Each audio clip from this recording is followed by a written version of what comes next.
राष्ट्रीय नेत्रदान पखवाड़ा हर साल 25 अगस्त से 8 सितंबर तक मनाया जाता है।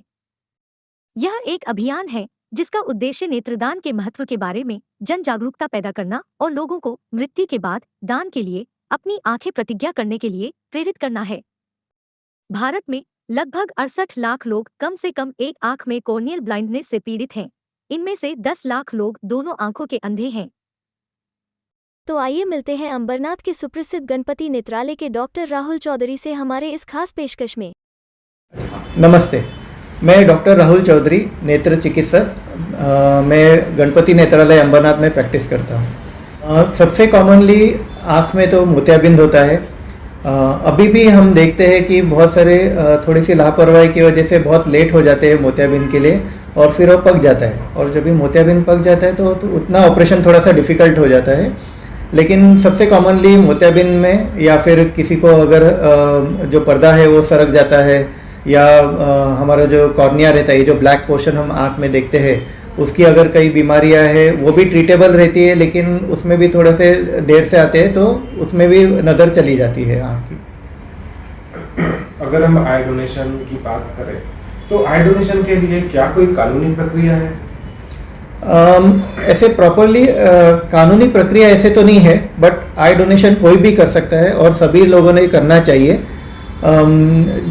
मृत्यु के पश्चात हमारे अगर किसी रिलेटिव ने आई बैंक को या नज़दीकी कोई भी आई स्पेशलिस्ट को इन्फॉर्म करते हैं तो वो आई डोनेशन के लिए अरेंज कर देते हैं। आई बैंक से घर पे ही लोग आ जाते हैं और नेत्रदान करके लेके जाते हैं। अगर हम बात करते हैं क्या एक वय हो सकता है, क्या एक उम्र हो सकती है, या फिर क्या ऐसा कोई एज क्राइटेरिया होता है कि यही एज के लोग आई डोनेशन कर सकते हैं? ऐसे कोई फिक्स एज क्राइटेरिया नहीं है, कोई भी नेत्रदान कर सकता है किसी भी उम्र में। सबसे कम उम्र के मतलब कुछ घंटे के पश्चात ही किसी बेबी ने भी उनके मतलब आंखें दी गई है, और एक 80 या 90 साल के गृहस्थ ने भी आंखें दी है अपनी, और वो भी आंखें नेत्रदान के लिए चल जाती है। कौन कौन सी गंभीर बीमारियों से ग्रसित व्यक्ति आई डोनेट नहीं कर सकता? यूजुअली ये सवाल मैं यूजुअली अवॉइड करता हूँ, बिकॉज क्या हो जाता है कि अगर मैं कभी कहता हूँ कि ये व्यक्ति आई डोनेशन नहीं कर सकता है, जब तक ये बात दूसरे तीसरे चौथे आदमी तक पहुँचती है तो बहुत सारे टाइम ऐसे हो जाता है कि अगर मैं बोलूँ HIV और हेपेटाइटिस B वायरस वाले नहीं कर सकते, फिर दूसरा तीसरे को बोलता है अरे शायद ब्लड प्रेशर भी था या ये था। तो मैं यूजुअली बोलता हूँ कि सभी लोगों ने आंखें अपनी डोनेट करनी चाहिए। डॉक्टर्स डिसाइड करेंगे वो यूज़ होती है कि नहीं होती। अगर कोई गंभीर बीमारी रही भी तो वो नेत्रदान मतलब आई ट्रांसप्लांट के लिए नहीं यूज़ होगी, लेकिन एटलीस्ट रिसर्च के लिए वो यूज़ हो जाती है। अगर हम आई बैंक्स की बात करें तो क्या एक सीमा होती है, क्या एक समय सीमा होती है कि आई बैंक में एक आंखें डोनेट होने के बाद आई बैंक में पहुंचने के बाद कितना एक समय सीमा होती है, उसके पहले वो ट्रांसप्लांट हो जानी चाहिए? 6 घंटे में हमको एक्चुअली आँख निकालनी चाहिए। बाद में वो एक सॉल्यूशन में रखा जाता है, वो सॉल्यूशन में 2 से 3 दिन तक भी आंखें अच्छी रहती है। हमारे यहाँ एक्चुअली डिमांड इतनी है और इतना कम आई डोनेशन होता है कि वो उसी दिन यूज़ हो जाती है। अगर किसी के घर में मृत्यु हो जाती है और उनको आई डोनेशन करना रहता है तो हम बोलते हैं कि आँख को बंद करके उस पर एक गीले कॉटन का पीस रख देना चाहिए, ऊपर फैन बंद कर देना चाहिए, सर के नीचे एक तकिया रख के उसको थोड़ा सा ऊपर रहे तो बेहतर रहता है। AC चालू रख सकते हैं और 6 घंटे में के अंदर आपको आई बैंक को इन्फॉर्म करना रहता है। आई बैंक वाले आते हैं, प्रॉपरली आँख को निकाल लेते हैं जितनी भी ज़रूरत रहती है, और ऊपर से वो आँख स्टिच कर देते हैं पलक।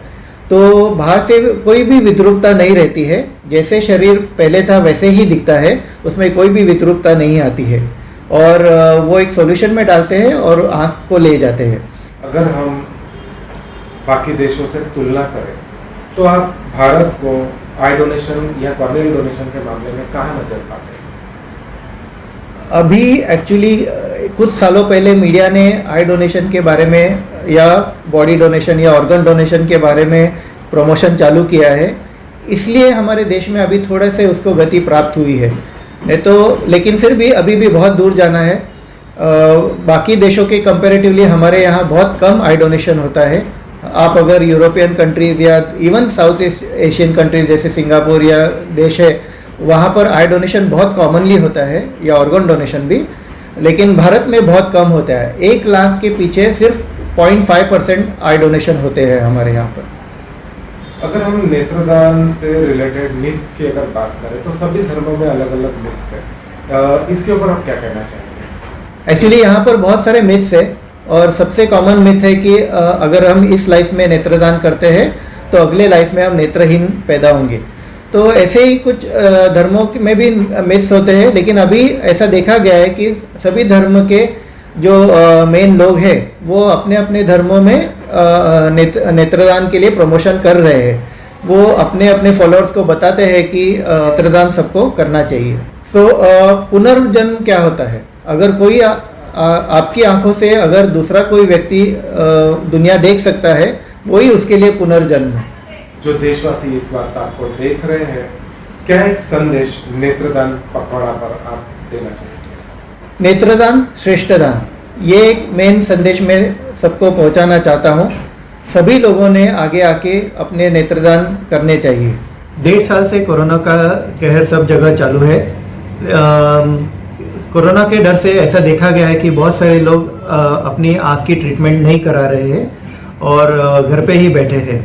तो मैं ये कहना चाहता हूँ कि अभी कोरोना से नहीं डरिए, आप वैक्सीन लीजिए और अपने आँख का तुरंत इलाज करवा लीजिए। अगर हम बात करें गणपति नेत्रालय की, तो किस प्रकार की सुविधाएं यहाँ पर आई सर्जरी से रिलेटेड या आंखों के बीमारी से रिलेटेड?